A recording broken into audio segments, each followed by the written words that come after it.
0.498 है तो 0.50:1।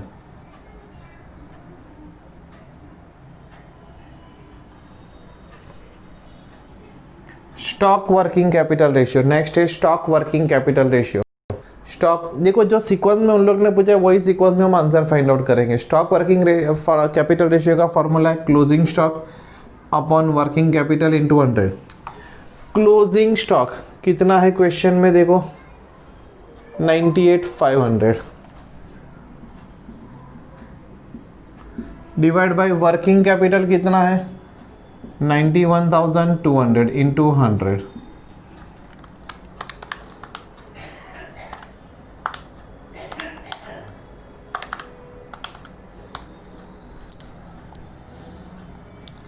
सो 108%, 0.004 है तो 108।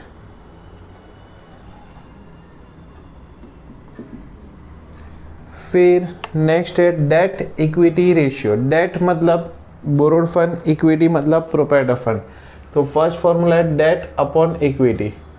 Date means borrowed fund. Borrowed fund देखो क्वेश्चन में कितना दिया है, बोरोड फंड है 50,000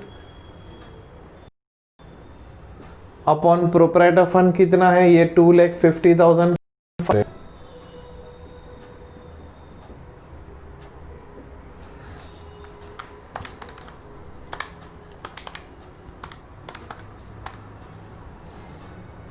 0.20 आ रहा है।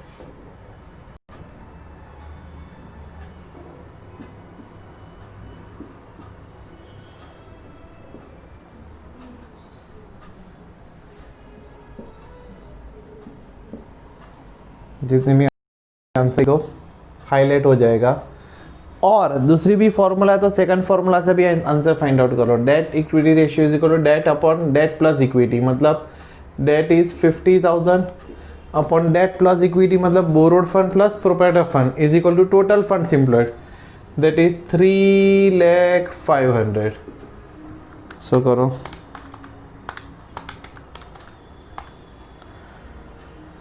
(0.17:1) हो गया। ये प्रॉब्लम में आपको कमेंट्स नहीं लिखना है, पूछा नहीं है, बट मैं लिखवा देता हूँ तो आगे के जो प्रॉब्लम्स आप सॉल्व करोगे उसमें आपको इजी पड़ेगा किस तरह से लिखना है। तो राइट डाउन, फिर इसके बाद कमेंट्स, फिर 1 2 3 इस तरह से करो।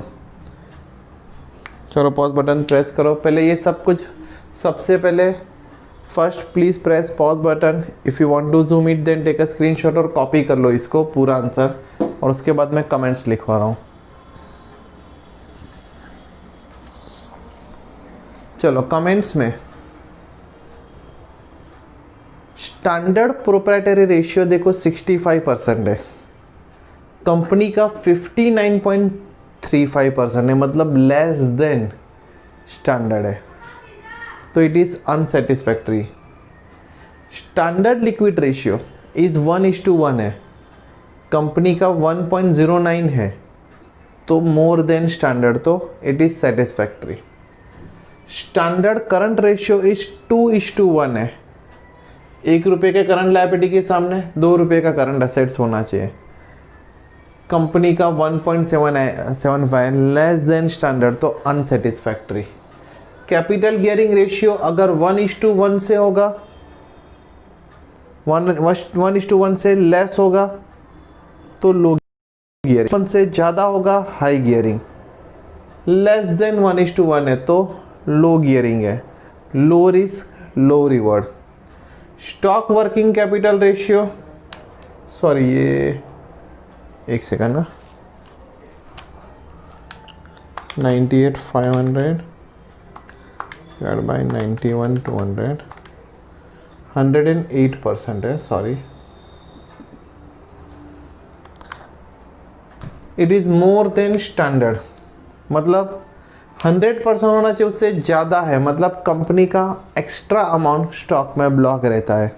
ओके देखो स्टॉक में पैसा ज़्यादा है, इसके लिए शॉर्ट टर्म पेमेंट में कभी कभी प्रॉब्लम आ सकता है। ओके डेट इक्विटी रेशियो 2:1 से बहुत कम है, तो इट इज सेटिस्फैक्ट्री कि प्रोप्राइटर फंड बहुत ज़्यादा है, कम है। ओके, तो ये अच्छा है कि कंपनी का बर्डन, कंपनी पे लोन का बर्डन कम है। तो चलो फर्स्ट लिखते जाओ। First point, proprietary ratio of the company is less than standard proprietary ratio. Proprietary ratio of the company is less than standard proprietary ratio of 65%.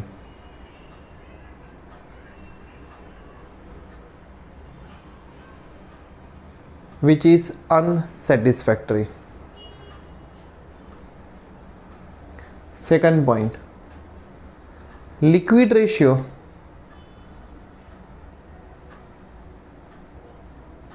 is slightly better than standard liquid ratio of 1:1.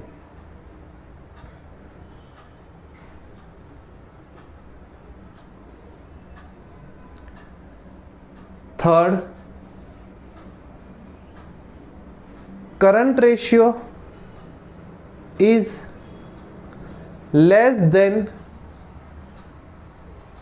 standard current ratio of 2:1, which is unsatisfactory.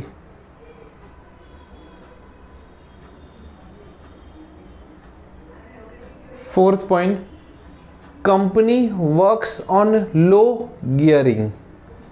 Company works on low gearing.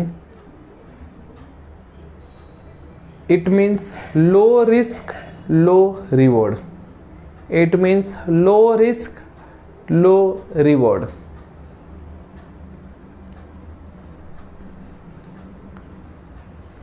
Next, fifth point, stock working capital ratio is more than standard stock working capital ratio of 100%. Stock working capital ratio is more than standard stock working capital ratio of 100%. It means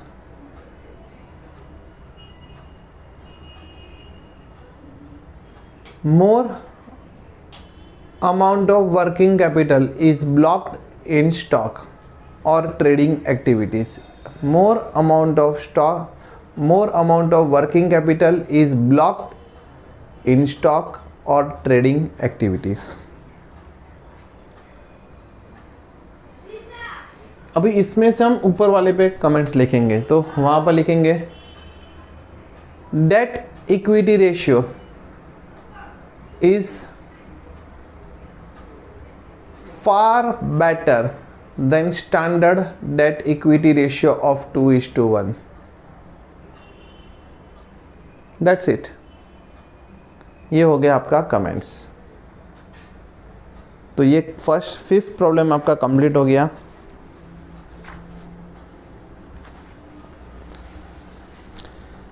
now question number 6 में सिर्फ आपको 6 ratio find out करना है और comment भी लिखना है। मैं वर्टिकल भी नहीं बताऊंगा आपको, वर्टिकल भी खुद से करना है, वर्टिकल भी अभी आना ही चाहिए। इवन सेवंथ में सिर्फ वर्टिकल में कन्वर्ट करना है और रेशियोज फाइंड आउट करना है। Same formula, inventory working capital ratio मतलब इन्वेंट्री मतलब स्टॉक, वही है सेवंथ में, वही है। एट्थ में भी सिर्फ आप वर्टिकल में कन्वर्ट करना है और रेशियो फाइंड आउट करना है। एट्थ में देखो, मैं आपको 8 का वर्टिकल कर रहा हूं, ओपन करो।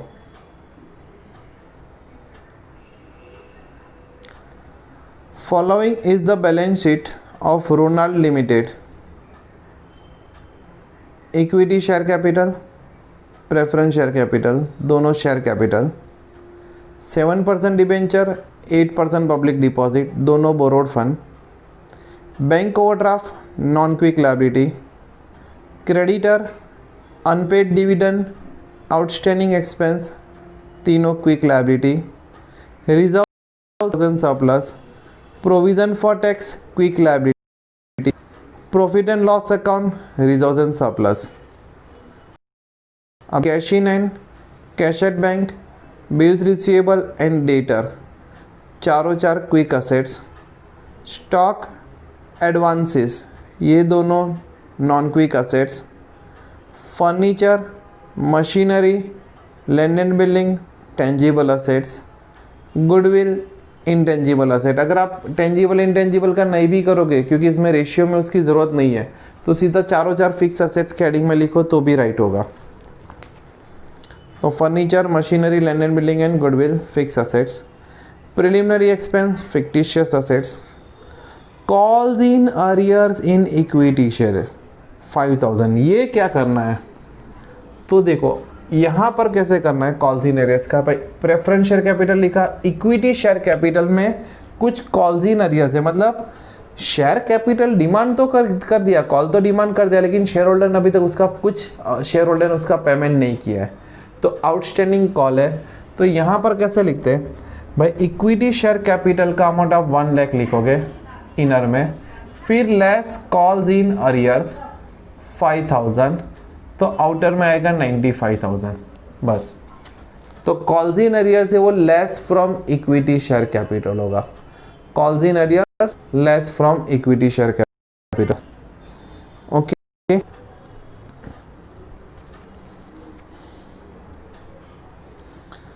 तो ये 8th भी हो गया आपके लिए होमवर्क।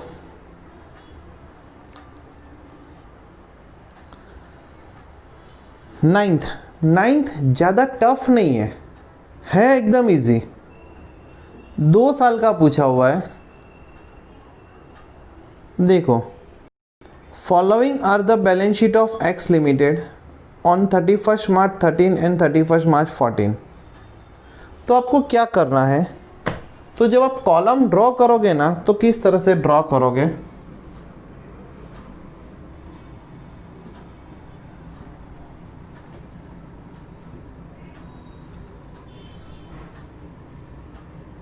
डबल पेज शायद यूज करना पड़ेगा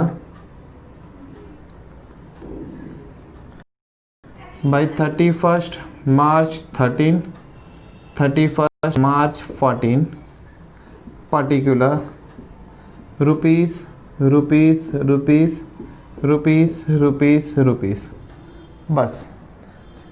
फिर फॉर्मेट सेम जैसे ड्रॉ करते हैं, 2013 वाला 2013 में अमाउंट लिखेंगे, जो फर्स्ट कॉलम में आता है फर्स्ट में, सेकंड में आता है और सेकंड में, थर्ड में आता है और थर्ड में। 14 वाला 14 में लिखोगे, मतलब पर्टिकुलर्स में एक बार 2 साल में अमाउंट सिर्फ पुटअप करना है और कुछ नहीं। आपके पीछे ऐसा कुछ अलग नहीं है कि इधर से इधर ट्रांसफ़र हो गया, कुछ मगजमारी नहीं है। सिर्फ 2013 और 2014 का साथ में आपको लिखना है अमाउंट। तो मैं वो भी टिक करवा देता हूँ।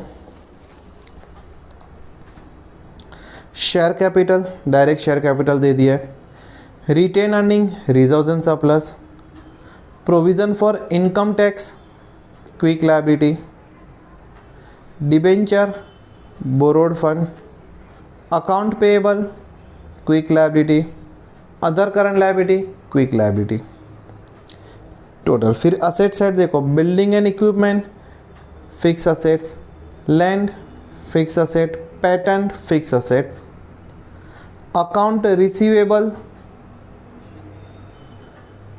ये डेटर हुआ मतलब एक टाइप का, तो अकाउंट रिसीवेबल किस में आएगा, quick assets. Inventory mean stock non quick assets, prepaid expense non quick assets and cash quick assets. अगर फिक्स असेट आपको टेंजिबल इंटेंजिबल का बाइफिकेशन करना है तो भी चलेगा, कोई प्रॉब्लम नहीं है। बराबर है, ट्रांसफ़र कर दिया, जिसका जहाँ पर अमाउंट आ रहा है, जो साल का 2 बार अमाउंट लिखना पड़ेगा। स्टॉक तो इधर भी लिखना है, इधर भी लिखना है, शेयर कैपिटल इधर भी लिखना है, इधर भी लिखना है, बस। Calculate following ratio for 2 years after preparing vertical format statement and make comparison करना मतलब कंपेयर करके कमेंट्स लिखना। Debt equity ratio find out करना है, क्विक रेशियो फाइंड आउट करना है, stock to working capital ratio है, स्टॉक वर्किंग कैपिटल रेशियो है एंड प्रोप्राइटरी रेशियो है। तो कैसे करेंगे भाई? फॉर्मूला एक बार, फिर 2013 का अमाउंट लेके उसका रेशियो, 2014 का लेके उसका रेशियो, वापिस फॉर्मूला एक बार, 2013 का लेके उसका रेशियो, 14 का लेके उसका रेशियो। जैसे हमने एक प्रॉब्लम 2 साल का था, क्वेश्चन नंबर 2, बस उसी तरह से। फिर कंपैरिजन में क्या करना है भाई? Proprietary ratio, suppose date equity ratio 2013 में और इम्प्रूव हुआ कि थोड़ा डेट बढ़ गया, वो दिखाना है। क्विक रेशियो 2013 से 2014 में और इम्प्रूव हुआ कि डिक्रीज हुआ। स्टॉक वर्किंग कैपिटल रेशियो 2013 में इंक्रीज हुआ कि डिक्रीज हुआ। प्रोप्राइटरी रेशियो 2013 से 2014 में इंक्रीज हुआ कि डिक्रीज हुआ। कौन से साल में ज़्यादा है, कौन से साल में कम है, अपने ओन वर्ड्स में लिखना है। यहाँ पर आप क्या कहना चाहते हो वो देखेंगे, कौन से वर्ड किए वो इम्पोर्टेंट नहीं है।